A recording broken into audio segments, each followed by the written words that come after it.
Okay, we're back in. So now we're open for questions, answers, uh, question and answer Q&A, and any observations, any criticisms, anything that anybody wants to say, they can say it now, speak now, or forever hold your peace. Like I said again, of course, there's going to be many people, I've seen them already, that going to have comments and statements and all that, but no proof. We sat here all night and everything had a verse behind it. Everything had the Quran to support it. Everything had the Quran to support it. I just called in chat to just back up the arguments that we had. We don't use chat to make arguments. We use chat here, you understand, to confirm what the Quran says, because since it's a sophisticated piece of equipment, uh, we want to see if you dare go against this Quran, then we know you're not sophisticated, you're a bunch of crap.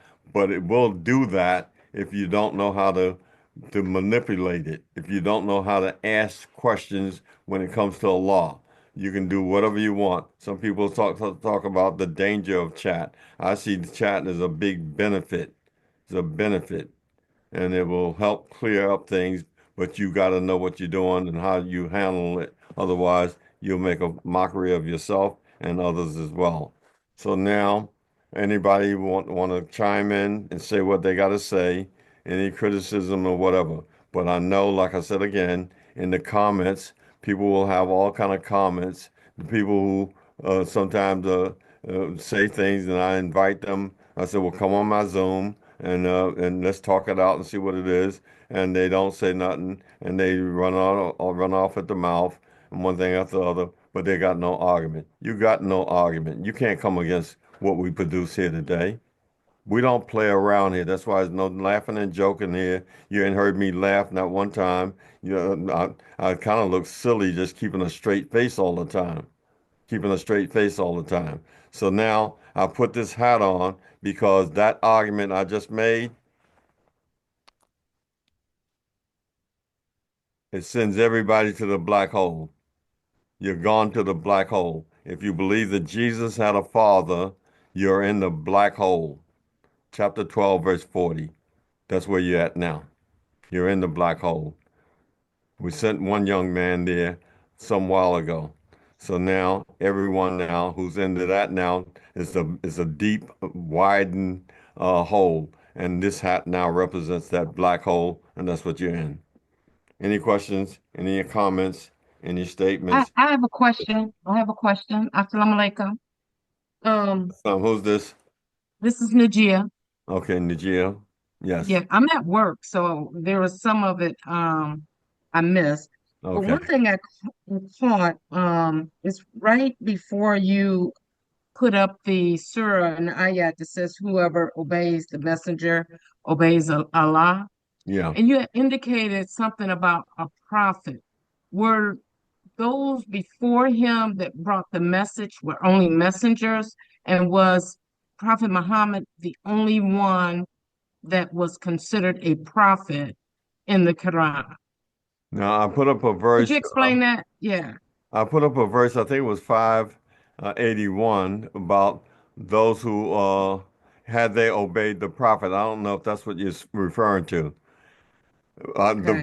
verse chapter 4, verse 80 says, "Whoever obeys the messenger obeys the law." But when I talked about prophet, I talked Hmm. about chapter 5, verse 81, I believe it was, and it was talking about the previous generation, talking about the Bani Israel, had they obeyed the prophet that they were promised that would come. When a prophet like Moses, had they obeyed him and followed him into his revelation, they would have came into the Quran and been guided. This is the point. Okay. So therefore, we'll find in chapter 28, verse 50, chapter 28, verse 47, somewhere down 48 rather, or 49, 28, 49, where it says, uh, "Bring me a book that's a better guide than these two books, and I will follow it." Because one book guides to the other. Chapter 2, verse 2, it says that book is a guide to this book that we have. It was all talking about Bani Israel and so forth. And so Okay. therefore, no, there was many prophets prior to Muhammad that were messenger prophets as well, and they were just prophets by themselves. I hope Okay. that, I guess that's where I'm getting confused. yeah, There were many prophets, many messengers, yeah. and then Muhammad was all Uh, in one. he was the messenger to everyone. Everybody came Okay. as a prophet and a messenger to their own society. They weren't Okay. they weren't the global representatives. They were only for their own people. Muhammad was the messenger Jami'an. He's for everybody. He came now with the final revelation for everybody because the Quran is the final revelation. It was pieces of the Quran, pieces of the book given to each person. In chapter 2, verse 213, it says, we revealed mankind was a single nation and we reveal with them the book, Al Kitab, the book. And then once Okay. they got knowledge about the book, they all set up their own situations and became divided and had ikhtilaf and contradictions among themselves and one thing after the other. But Muhammad came as the final messenger prophet, bringing the complete Quran, the final revelation. No more revelation is coming from Allah in the form of sending down a revelation to mankind. Muhammad was for everybody. Everybody else was national prophets. He's a global messenger prophet, rather. Messenger, Okay. if that helps you. But when Does. you're at work, so when you get a chance, you'll go back and take your time and look at this lecture carefully. Look at it I carefully will. and double check everything and uh, and see what the proof text is. Okay. Thank you. Thank you. Assalamu alaikum, Sheikh. I'd like to just say I'm eternally grateful to you for doing this. And I can now show it to my friends and tell them this is what it is because they keep arguing with me and telling me you have to obey the messenger, you have to obey the messenger. So I think this will put it all to rest now. I think so. If it doesn't, then they're hopeless. If it doesn't, they're hopeless. And Allah cautioned the messenger himself. He says, perhaps you might grieve yourself to death trying to get them to believe in this message. Don't grieve yourself to death. You see, your job is convey clearly and then leave it up to them. Some of them, no matter what you say to them, they will not believe. So you're not going to override what Allah said. It's going to happen like that. So convey it to them, tell them to look at it. If they don't want to look at it, they don't want to listen on the day of Qiyamah, Sister Fatima, you're not going to ask, oh, where's my friend, my girl, this so and so. Where no, you're going to ask for nobody, not your children, not your mama, not your daddy, nobody. That day you'll be only about yourself. So you might as well get that in your mind right now that it's about you, you, you, and perhaps your husband or your loved ones are close to you, but you by yourself. Don't lose your own self. And so if the people don't want to hear, just be nice to them, kind to them, and keep it moving. Yes, you are only accountable for yourself as it is in the Quran. There you go. That's it. So again, I thank you personally because that's growth for me. Doing this research, I gained a lot from this. Looking at this again. And the people who I associate myself with, who we studied together, we all looked at this and we said, wow, that was a good piece of research, good points that we found.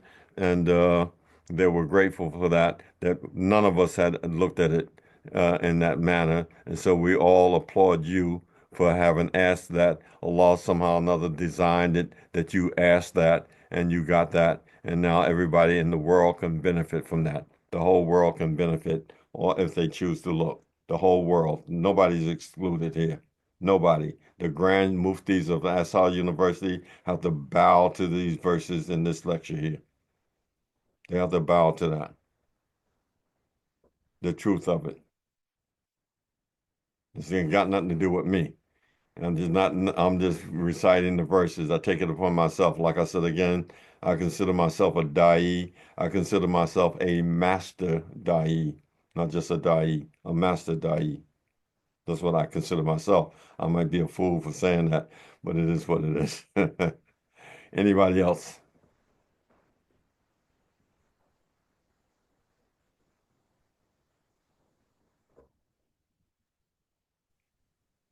Anybody?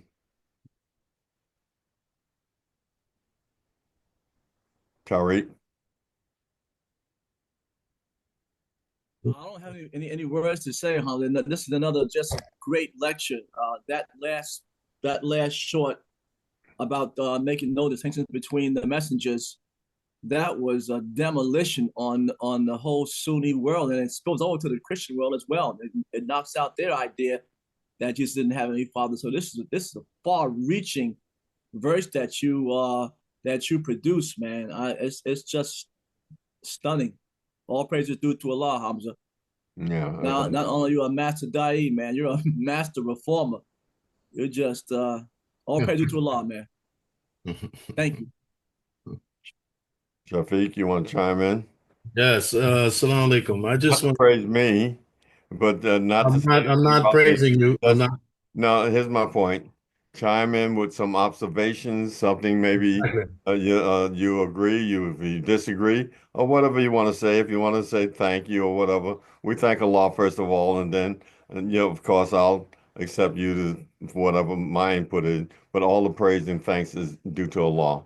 I'm Exactly. saying that for Fatima in particular because I know the type of person she is. I know you two and everybody else, but for her to have the wherewithal to ask me to look at this subject again, even though I have it up on YouTube, for her to ask me to refine it somewhat so that she can grasp it and get it. And then when I did that and found this here, I said, well, wow, Allah must have guided her in this matter, that guided her thinking to ask me to do this. There had to be some guidance from Allah.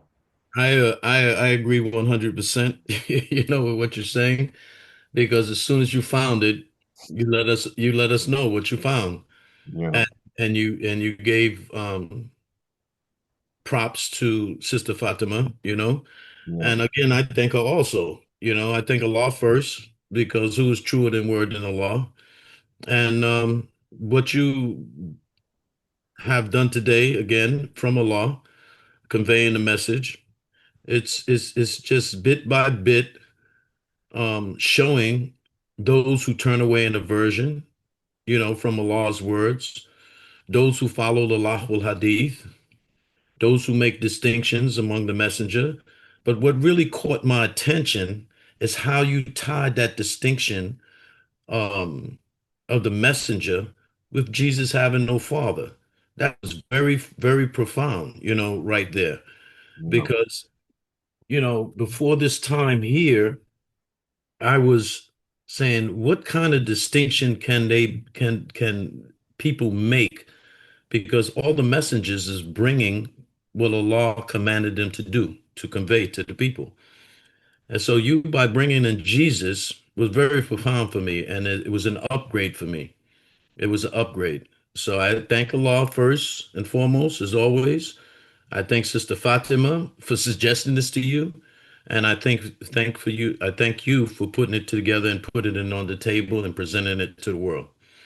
And I want to give salams to everybody here, you know, and just keep on watching and keep on carrying this message to your family and friends. Inshallah.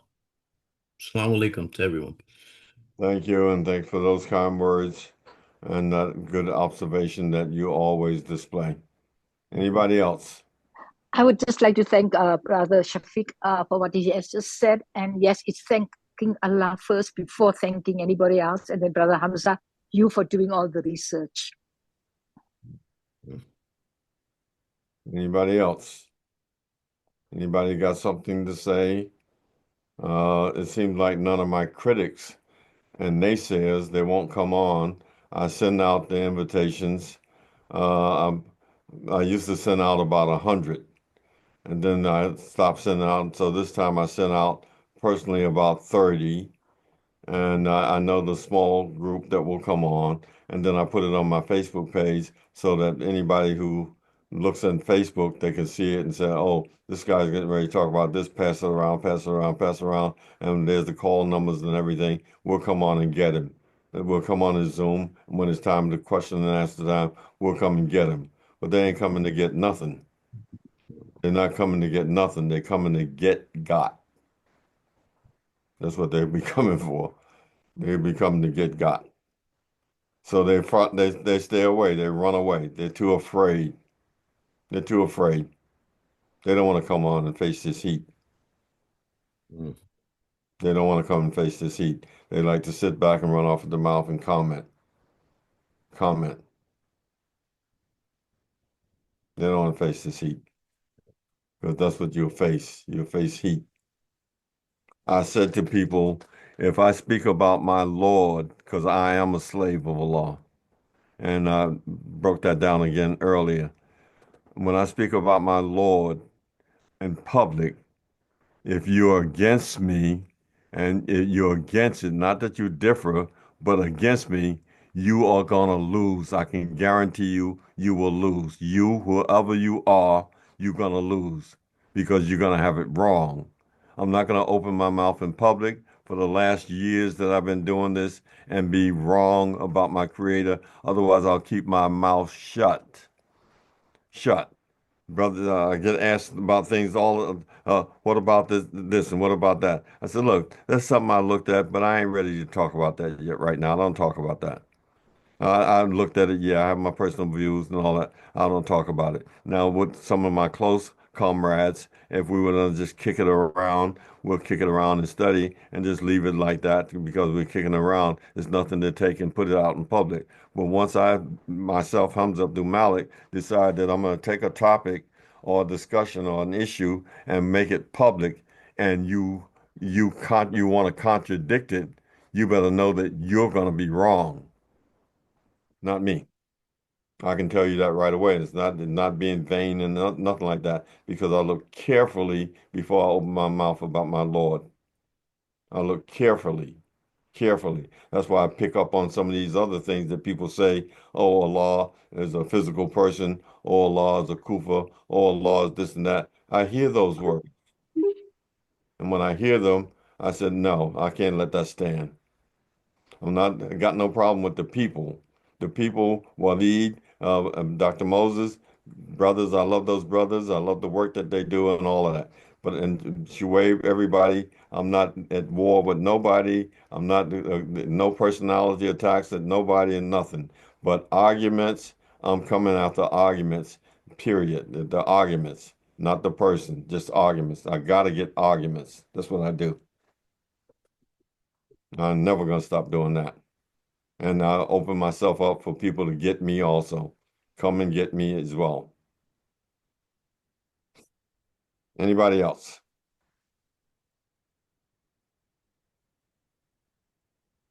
And like I said before, I don't have following. I don't have any followers. I'm not a leader. I don't have nothing.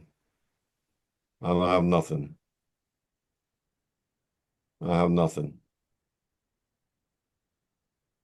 I'm not a leader. I don't have followings. Not one. And I call Allah to be a witness to that statement. I don't have a follower. I don't follow nobody. Only follow Allah and his book, and I don't have following nobody following me. Period. If you think you follow me, you better get lost. I'll disown you now. I'm disowning you now, and I'll definitely disown you before Allah. Inshallah, if I get to have an opportunity to disown you, I'll disown you right away. My mother, my father, whoever, you understand, wants to follow me, follow me. No, you don't follow me at all. You follow what is sent down to you from your Lord. Is there any associate gods who guide to the truth? Allah guides to the truth. Is he who guides to the truth more worthy to be followed, or the one who knows not the way unless he's guided? What's wrong with you? How do you judge? Are you some kind of fool, in other words, in plain talk? Anybody else? Anybody else out there that's got something to say, want to make a comment, observation?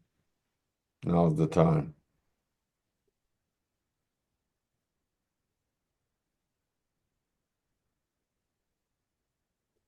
Okay, it seems like we're done. Well, we're going to shut it down and we'll name each segment. We'll put it up on YouTube. We'll name each segment that we dealt with. Uh, the cleanup on aisle 3, we'll put that perhaps together. We'll put the obey Allah and obey the messenger together. We'll put the Allah rejects the sunnah. Allah rejects the sunnah. He rejects it himself. So nothing for you to say now. Allah rejects the sunnah because he rejects the hadith. He rejects the cup that you bring the sunnah in. He breaks that cup so your sunnah can never get to you. He rejects the hadith. He doesn't have to go after the sunnah. He goes after the vehicle by which you convey the sunnah in. He gets rid of that. And so now the sunnah can't get to you. So we made all of that clear today. It's clear. If it's not clear to you, it's because of 1726. Chapter 17, verse 45, 46. Allah has put a veil over your eyes, deafness in your ears and your heart, and you can't understand. Simple as that. So you better check yourself. Better check yourself. Yeah. Better check yourself. All right. So again, I thank everybody for coming on board. Thank you for the time. I appreciate it. I'm always happy to do this type of thing. I hope I can continue on doing it and bringing up new situations. We try to bring up arguments here. Bring up arguments. We try to bring up something that's going to help you get yourself into paradise. That's what we're about now. We're not trying to do any global situations and dealing with other things. We're trying to save our individual souls because death can come any day now, and we want to make sure that we're good when we die because you won't have a chance to come back. You won't have no chance. And so if you were looking at something that had nothing to do with your immediate life and the possibility that you might die tomorrow and be held accountable, then you're on the wrong track as far as I'm concerned.